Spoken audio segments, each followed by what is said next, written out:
ക്യാബേജിന്റെ അകത്തിൽ ഞാൻ കിച്ച് കിച്ചി എഴുന്നേറ്റോ. ജനഗണ മംഗളദായ.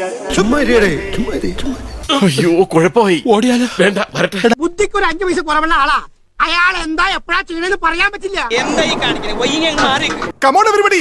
ജനഗണ മംഗളദായ ജയ ഹേ. നശിപ്പിച്ച് കുഴപ്പമായ. ഇതൊന്നും അറിയാതെയാണോ ചെറിയ ഷർട്ടും വലിയ കട്ട പാന്റൊക്കെ ഇട്ട് ബാംഗ്ലൂരിൽ ജീവിക്കണത്? It's too much. ഇവിടെ സ്കൂളിന്റെ പഠിച്ച കുട്ടി ആരെങ്കിലും ഉണ്ടോടാ നിന്റെ കൂടെ? പറയാൻ അതൊക്കെ എന്തിനാ നമ്മൾ അറിയുന്നേ? പുതിയ ലിബിയാന്റെ പേരില്ല, പഴയ ലിബിയാനും താർത്തേനെ. ഇപ്പൊ ശരിയായില്ലേ? പിന്നെ വന്നു. എഴുന്നേറ്റോ. ജനഗണ മംഗളദായ ജയ ഹേ. ഭാരത് മാതാ കി ജയ്.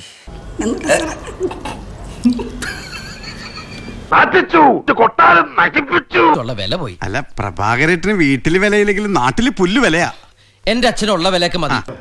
ജനഗണ മംഗളദായ. നിന്റെ തൊള്ളോർന്ന് ഒച്ചെങ്ങാനും പുറത്ത് പൊങ്ങിയ നിന്റെ വായിൽ ഞാൻ ടാറൂരിക്ക് ഒഴിക്കും, മനസ്സിലായോ? ജനഗണ മംഗളദായ ജയ ഹേ. ജനഗണ മംഗളദായ ജയ ഹേ.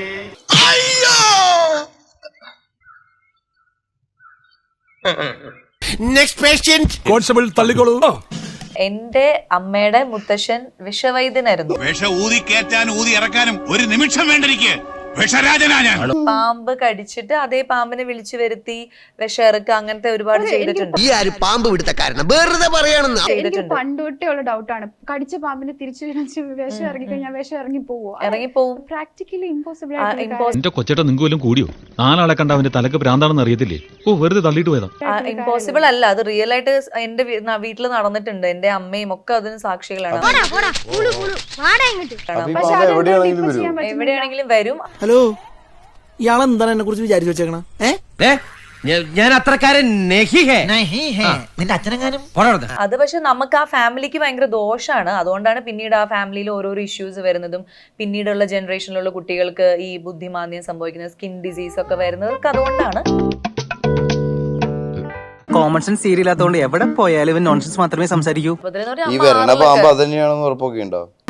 ഇടയ്ക്ക് ഒരു തമാശ പറഞ്ഞ് ടെമ്പോ കളയല്ലേ ശ്രുതി? ആ കൊത്തി ഇനി തിരിച്ചു വരുന്ന പാമ്പ് വേറെ വിഷമുള്ള, വീണ്ടും വിഷമുള്ള. പക്ഷെ എന്തു ആയിക്കോട്ടെ, പക്ഷെ ആ വരുന്നുണ്ടല്ലോ, അത് വരുന്നു, ആ സെയിം ആളുടെ കടിച്ച് അവിടെ നിന്ന് അത് പാമ്പ് വിഷം ഇറക്കുന്നു, എന്നിട്ട് ആ പാമ്പ് തിരിച്ചു പോകുന്നു.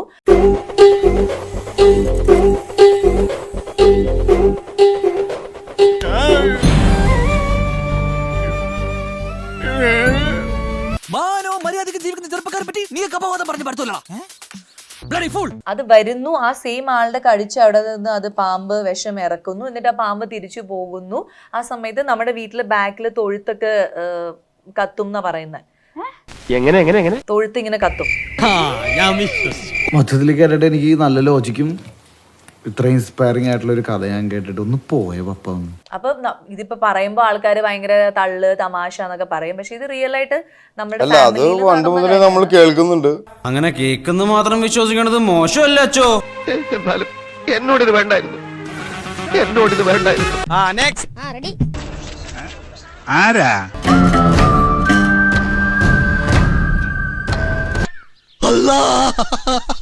മാറ്റിൻ ഷോ കഴിഞ്ഞല്ലോ, വിവരമില്ലാതെ അറിഞ്ഞോ? നല്ല എസി, നല്ല തിയേറ്റർ, കുഴപ്പമില്ല, തിയേറ്റർ നല്ലതാ. നല്ല ഐശ്വര്യമുള്ള തുടക്കം. ചുരുളി യൂണിവേഴ്സ് ആണ്, ഇതൊന്നും മനസ്സിലാവില്ല. സെക്കൻഡ് പാർട്ട് അതൊന്നും മനസ്സിലാവില്ല. സെക്കൻഡ് പാർട്ടായിരിക്കും തീ പടർത്താൻ പോണത്. പഞ്ചായത്തിൽ പോലും വരണ്ട, വിട്ടോളി. ഇത് ലിജോ എടുത്തിട്ട് ലിജോന്റെ വീട്ടിൽ നിന്ന് കാണണം, അല്ലാതെ നമ്മളെ കൊണ്ട് കാണാൻ പറ്റൂല. ആ എന്താ മോനിസത്തിനൊക്കെ അങ്ങനെ ഡോക്ക്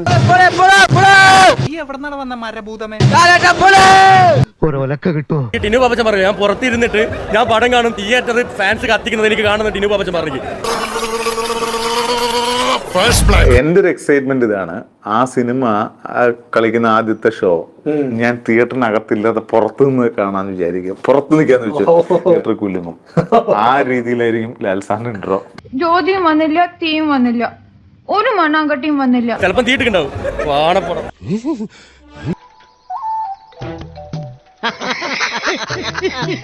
ഒന്നും കുലുങ്ങിയില്ല. ഒന്നും കുലുങ്ങില്ല. ഞാൻ മാത്രമായിട്ടിരുന്ന് ഉറങ്ങി. ഞാൻ ഉദ്ദേശിച്ചത് താൻ എന്തിനു ഉദ്ദേശിക്കുന്നു? ഞാൻ എന്ത് ചെയ്താലും കുറച്ച് ഡിഫറെന്റ് ആയിട്ട് ചെയ്യാറുള്ളൂ. കുലുങ്ങിയ തിയേറ്റർ. പിന്നെ സൗണ്ട് കേട്ട് കുലുങ്ങി. അല്ലെങ്കിലും നീ ഒന്നും എന്നെ അർഹിക്കുന്നില്ലടാ. സൂപ്പർ. അയ്യോ ഭയങ്കര മോശമായിട്ട്, വളരെ മോശമായിട്ടുണ്ട്. അല്ല, അത് മോള് വിചാരിക്കും പോലെ ഒന്നല്ല. ഉള്ളിൽ അർത്ഥമുണ്ട്, അതൊന്ന് ആലോചിച്ച് നോക്ക്. അതിന്റെ അർത്ഥം എന്താന്ന് എനിക്ക് ഇപ്പോഴും മനസ്സിലായിട്ടില്ല. നിങ്ങൾ കേട്ടതൊക്കെ പോയി, ഇനി കാണാൻ പോണതൊക്കെ മോഞ്ചലാണ്. ആവറേജ് മൂവിയാണ്. അങ്ങനെ പറഞ്ഞ എങ്ങനെയാ ശരിയാവണം? നീ എന്താ ഇങ്ങനെയൊക്കെ പറയുന്നേ? ഞാൻ എങ്ങനെ പറഞ്ഞോടാ, എനിക്കൊന്നും മനസ്സിലായില്ല. ചേട്ടാ ലൈക്ക് എനിക്ക് വർക്കായില്ല. ഞാൻ അപ്പോഴേ പറഞ്ഞാണ് ഉമ്മാരോട് ഇതൊന്നും ഏക്കൂലെന്ന്. കൊഞ്ചം അങ്ക പാറ് കണ്ണ. ടോട്ടലി നല്ല പടമാണ്. ഇതുപോലെ പടം മലയാളത്തിൽ ഇറങ്ങിയിട്ടില്ല. മൂവി പ്രതീക്ഷ പോകുന്നവർക്ക് ഒരിക്കലും നിരാശ ഉണ്ടാവില്ല. നല്ല രീതിയിലുള്ള നിന്റെ മനസ്സിനെ കുറിച്ച് ആശ്വാസം തോന്നല്ലേ? പ്രതീക്ഷിച്ച ലെവലെന്നല്ല, ഇതുവരെ കാണാത്തൊരു തരം പടം. അതാണ് ശേഖരൻകുട്ടി. നീ ഹാപ്പി ആണല്ലോ? എനിക്കത് മതി. എൽജെപ്പിയുടെ ഫിലിമാണ് നമുക്കറിയാം. അപ്പൊ ആര് ബോധം വെച്ചാണ് കാണാൻ വരാനായിട്ട്. അങ്ങനത്തെ ഒരു ബോധം പോലെ ഒരുത്തരും അകത്ത്. എല്ലാമാരും വെറുപ്പിക്കല്. എല്ലാത്തിനും പിടിച്ചകത്തിട്ട് ചന്തിക്കിട്ട് നാല് പൊട്ടിക്കണം. ആ എൽജെപ്പിയുടെ ലോകത്തേക്ക് നമ്മൾ പോവാൻ തുടങ്ങുമ്പോഴേക്കും ഇമാരൊന്ന് വെറുപ്പിക്കൽ തുടങ്ങും.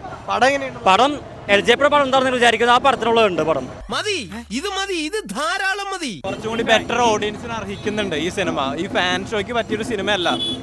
പോയിന്റ്. ഫാൻസ് വേറെ എന്തോ എമ്പുരാനോ ലൂസിഫറൊക്കെ പ്രതീക്ഷിച്ച് വന്നിട്ട് അവര് ഫുള്ള് കയ്യടിയും. നമ്മൾ ഡയലോഗ് പറയാൻ പോലും അവര് സമ്മതിക്കുന്നില്ല. ഓൾറെഡി അവർ തീരുമാനിച്ചു ഇത് ശോകമാണ്. അപ്പൊ അങ്ങനെ പറഞ്ഞ് ഇങ്ങനത്തെ എൽജെപിയുടെ പടം പ്രതീക്ഷിച്ച് വരുന്നവർക്ക് പോലും ഡിസപ്പോയിന്റ്മെന്റ് അവര് കാരണം ഉണ്ടാവുകയാണ്. വളരെ മോശമായി പോയി. അത് ശരിയല്ലല്ലോ, അത് പറ്റില്ലല്ലോ. നമ്മൾ ലിജോ പടത്തിലേക്ക് കയറി കഴിഞ്ഞാൽ ഇഷ്ടപ്പെടും. എന്നാ പിന്നെ പേടിക്കണ്ട. അല്ലാതെ നമ്മളൊരു മാസ് പടം അല്ലെങ്കിൽ ലാലേട്ടൻ ഒരു വലിയ സെറ്റപ്പ് പടത്തിലേക്കാണ് വന്നെന്ന് ചിന്തിച്ചു കഴിഞ്ഞാൽ എനിക്ക് തോന്നുന്നില്ല ആൾക്കാർക്ക് ലൈക്ക് ആവുന്നു.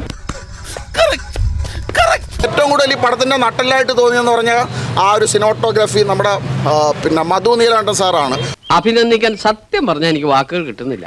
എല്ലാത്തിലും ഒരു കലാകാരന്റെ കരവിരുത് പ്രകടമായി കാണാം. മിക്സഡ് ഒപ്പീനിയനാ വരിക. സ്വാഭാവികം. Next patient. അതിന് എന്തിനാ ക്യാമറ തിന്നാൻ പറ്റുന്നത്? എങ്ങനെയുണ്ട് എന്റെ പാപ്പാ പ്രാസം? പിന്നെ മരവള്ളി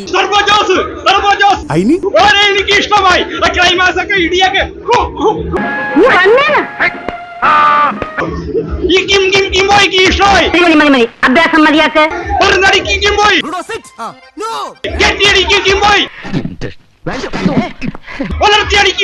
അതിനകത്തൊരു പഴമുണ്ട്, അതൊരു വായിക്കുറ്റി കേട്ടോണ്ട്. എന്താണോ കഥകളിയാ? ഏതാടാ അല്പൻ പട്ടി ഷോ ആണ്. ഉമേഷ്, നീ നടങ്ങടാ. ഈ സ്വീകരണത്തിന് ആഹാ, ഒന്നുകൂടെ കാണിച്ചേ. ഇയാൾക്ക് എന്താടോ പറ്റിയത്? എന്തിനാടാ ഇങ്ങനെ ഓരിയിടുന്നത്? Next patient. അപ്പൊ അങ്കിൾ കാര്യത്തിലേക്ക് വരാലോ. അതിന്റെ വേഗത പോരാന്ന് പറയുന്നതിൽ എനിക്ക് അഭിപ്രായ വ്യത്യാസമുണ്ട്. എനിക്കും തോന്നി. ഓക്കെ, നടക്കട്ടെ. ഭൂതങ്ങളുടെ കഥ, നിധിയുടെ കഥ, കള്ളന്മാരുടെ കഥ എന്നൊക്കെ പറഞ്ഞ് നമുക്ക് ഒരുപാട് കഥകൾ ഞാനൊക്കെ ചെറുപ്പത്തിൽ കേട്ടിട്ടുണ്ട്. അത്തരം ഒരു ചെറിയ കുട്ടിക്ക് വേണ്ടി ഞാൻ കൊടുത്തൊരു ട്രിബ്യൂട്ട് പോലൊരു സിനിമയാണത്. അപ്പൊ ആ കഥ കേൾക്കുന്ന ഒരു സുഖം ഉണ്ടാക്കാൻ ഉറപ്പായിട്ടും ഈ സിനിമയ്ക്ക് കഴിയും. അപ്പൊ അതില് പൂർണ്ണമായിട്ട് വിശ്വസിച്ചാണ് ഈ സിനിമ എടുത്തിരിക്കുന്നത്. ഇതൊരു അബദ്ധമല്ല. അത് ക്യാമറ കണ്ടിട്ട് ഞങ്ങളല്ലേ പറഞ്ഞു. അപ്പൊ എന്റെ ഐഡിയക്ക് യാതൊരു വിലയില്ല. ചിറ്റി വെച്ച് മറ്റേ തലയോട്ടി അടിച്ചു തകർക്കണ ഹീറോ അല്ല നമുക്ക് വേണ്ടത്. ഇത് എന്നെ ഉദ്ദേശിച്ചാണ്, എന്നെ തന്നെ ഉദ്ദേശിച്ചാണ്, എന്നെ മാത്രം ഉദ്ദേശിച്ചാണ്. സംശയമുണ്ടോ? ഒരു തർക്കമില്ല അതിനകത്ത്. അതായത് എത്ര പേരെ കൊന്നു കണക്കെടുക്കാനും. ഇന്ന് എത്ര പേരെ കൊന്നു? ആയിരക്കണക്കിന് ആൾക്കാരെ കൊന്നു വീഴ്ത്തിയും അതിന് ഇടയിൽ കൂടെ ബ്ലഡിനകത്ത് കൂടെ നടന്നു പോകുന്ന ഹീറോ ഒരിക്കലും നമുക്ക് പാടില്ല എന്ന് തന്നെയാണ് വിശ്വസിക്കുന്നത്. അത്തരത്തിലുള്ള ഒരു ഇതിലേക്ക് നമുക്ക് ഉറപ്പായിട്ടും ഹേറ്റഡ് ആൾക്കാരിലേക്ക് സ്പ്രെഡ് ആവുന്നുണ്ട് ഇത്തരത്തിലുള്ള ഇതിലേക്ക് വരുമ്പോ. ഈ തത്വം ഒന്ന് നിർത്തുവോ? തത്വം കേൾക്കാനാണ് എനിക്ക് രവി പപ്പൻ അവന്റെ ക്ലാസ്സിൽ പോയാൽ മതി. അങ്ങേരെ ഇതിലും ബെസ്റ്റ് തത്വം പറയും. പിന്നെ ഈ ഡാനിഷ് സേറ്റിന്റെ വീഡിയോസ് ഞാൻ മുമ്പ് കണ്ടിട്ടുണ്ട്. ആ ആക്ടറുടെ കാലിബറിൽ 100% വിശ്വാസം ഉള്ളതുകൊണ്ട് തന്നെയാണ് അയാൾ അതിലേക്ക് വന്നത്. വില്ലൻ അന്യ കോമഡി പീസ്. ആശാനി വേഷം പൊളപ്പനായിട്ട് ചേരന്. വില്ലന്റെ ഒരു ചിരിയുണ്ട്. ഇതെന്ത് കരച്ചിലാണ്? കിട്ടുന്ന മനുഷ്യൻ ഭ്രാന്ത് പിടിച്ചിരിക്കുമ്പോഴാ ബാക്കിയുള്ള വിലയും കളഞ്ഞു.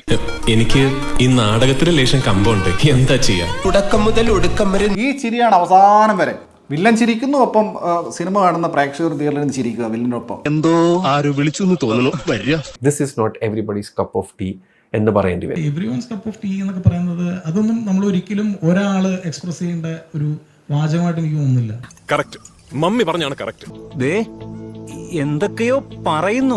Not everyone's cup of tea എന്ന് പറഞ്ഞിട്ടുണ്ടെങ്കിൽ ഞാനൊരു ബുദ്ധിമാനും നിങ്ങളൊക്കെ ബുദ്ധി ഇല്ലാത്തവരെന്നല്ലേ എന്നർത്ഥം. എന്തിനാണത്? നീ ഇപ്പൊ പറഞ്ഞതിൽ കാര്യമുണ്ട്. എല്ലാ ഓഡിയൻസിനും ഒരുപോലെ ബുദ്ധിയുള്ള ആൾക്കാരാണ്.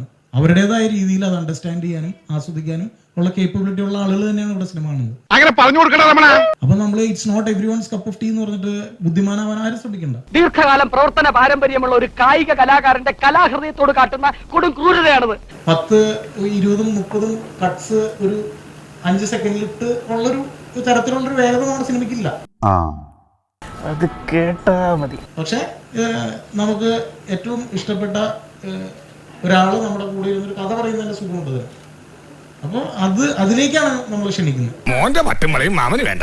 വേണ്ട ഓക്കെ ബൈ.